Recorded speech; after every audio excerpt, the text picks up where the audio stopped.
So this is an opinion, a take, thought that might tickle the butt of a lot of the hardcore MMA fans that still wear 2006 tap out shirts when they go out and have fun, that just think every single UFC fighter needs to just keep his chin down and just fight. No talking, no entertainment aspect, none of that. If that's you, I wouldn't recommend sitting through this. But if you love the entertaining fights, and that doesn't mean you have to like the Triller shit. A lot of us don't like it. I mean, the novelty of it is fun, and the whole purpose of it is to not be taken seriously. So by taking it seriously, you're kind of ruining it for yourself. But that's beside the fact. This doesn't have to be taken that way. This doesn't have to be the Triller thing. This doesn't have to be a bunch of guys that just can't fight, shouldn't fight, don't know how the fuck the commission approved this fight. Doesn't have to be that type of deal. What I'm suggesting is, and it's something that the UFC has already kind of started anyway, based on even as recent as the most recent fucking UFC pay-per-view.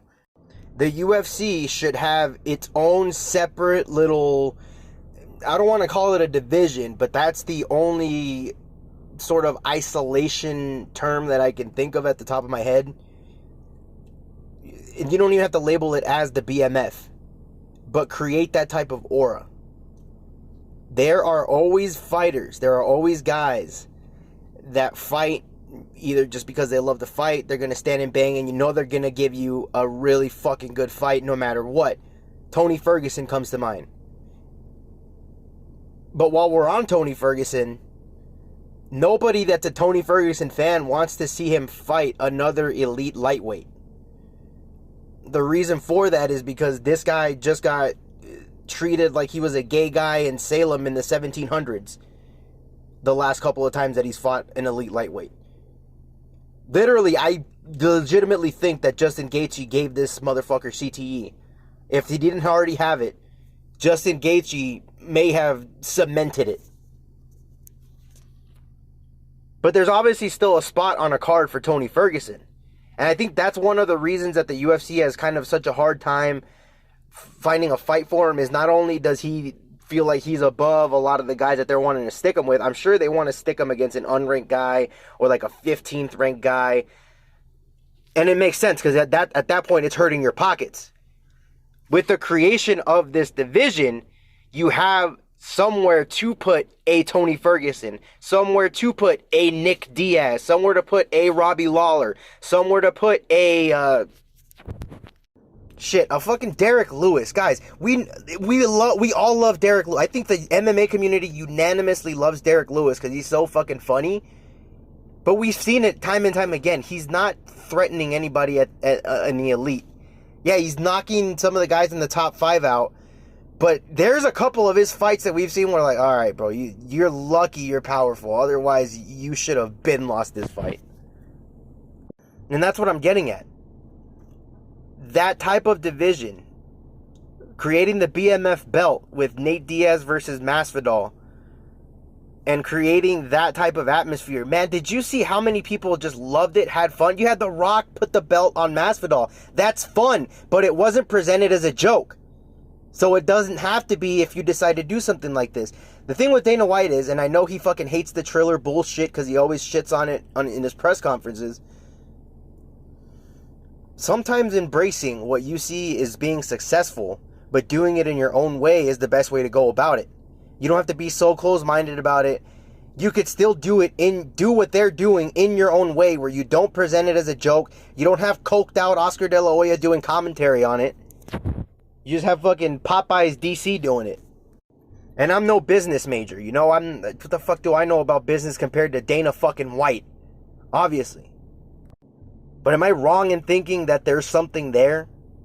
Am I wrong in thinking that they can stack up already stacked cards? Guys, we have cards that are the most stacked that they've ever been. The last 3 or 4 UFC cards are probably the most stacked cards in the history of the company.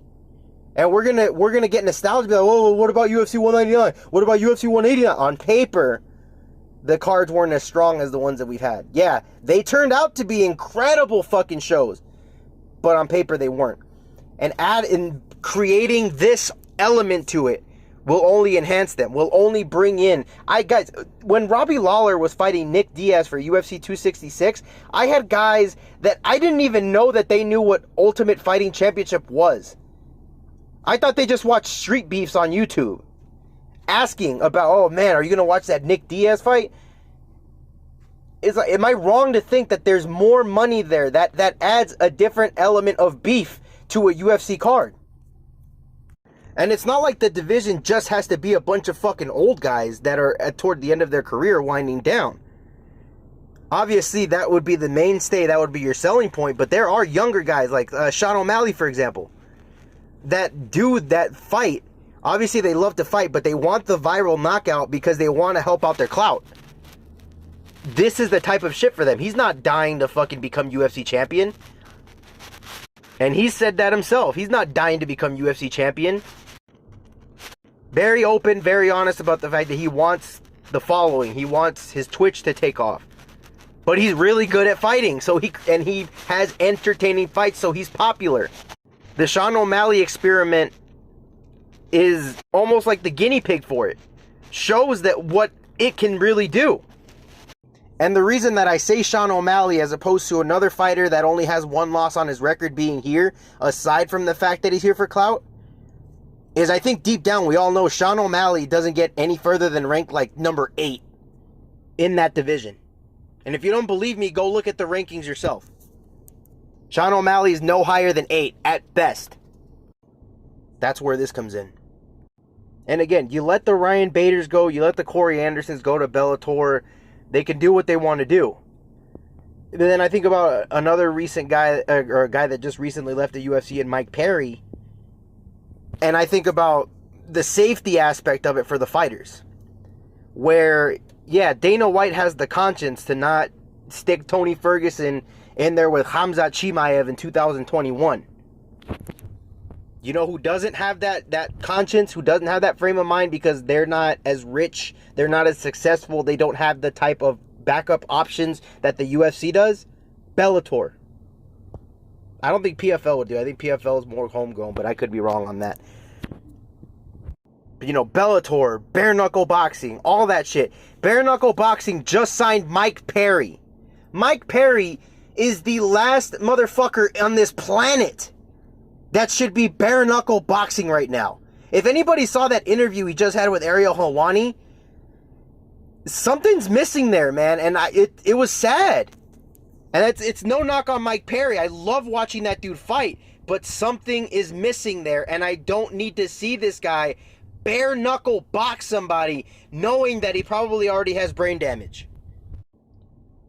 So by cutting them, Dana White is almost leading the lamb to the slaughter unintentionally, because these guys don't know anything else but to fight, or they just love fighting so much that they're going to fight wherever they can get one. And you have these greedy promoters that are going to stick them with elite level competition just to make a quick buck, not giving a shit about their safety, their health and well-being, and their long-term brain activity. So circling back to Tony Ferguson, you stick him in there against Khamzat Chimaev, he's done. Dead. That's it.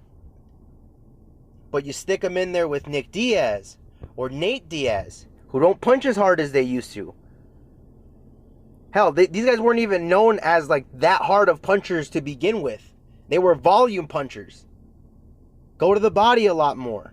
You know, like that type of shit, if you ask me, protects them a lot more than sticking them in these fucking promotions where God knows what the hell's going on there. Because they're still the UFC's elite medical staff. Still all their bills are paid. Their hospital bills are paid. They're generating a lot. They're generating more revenue for pay-per-views that were already going to make a shit ton of money and drawing casual fans in without coming off like a fucking joke. I don't know, man. You guys can let me know if I'm wrong. That's the way I see it. That's what I think the UFC should do. Now, instead of just flirting with it, tie this shit down. Make it an official thing. You've been doing it, kicking the tires on it the last couple of shows. Make it an official thing. Make these types of fights fun. The Tony Ferguson versus Nate Diaz fight if you ask me, should be the introductory fight to this division. So I'll be back sometime next week, probably early next week, Monday or Tuesday, to debut the podcast called The Meat Between the Sandwich. There is a double entendre there for all my freaks out there. I don't know. I couldn't think of anything better, so I'm going to rip off Scott Steiner. The Meat Between the Sandwich will debut with me, one of my other friends. I'm going to try to get at least 2 or 3 people there, so we have a round table. We have that Monday morning quarterback bullshit. We're going to talk football, UFC 267, all that good shit. And anything you guys want to suggest, fuck it. If you want real life movies, TV shows, just watch Halloween Kills. You want my opinion on that? If you don't give a shit, it's all good, man. Thanks for checking us out. Later.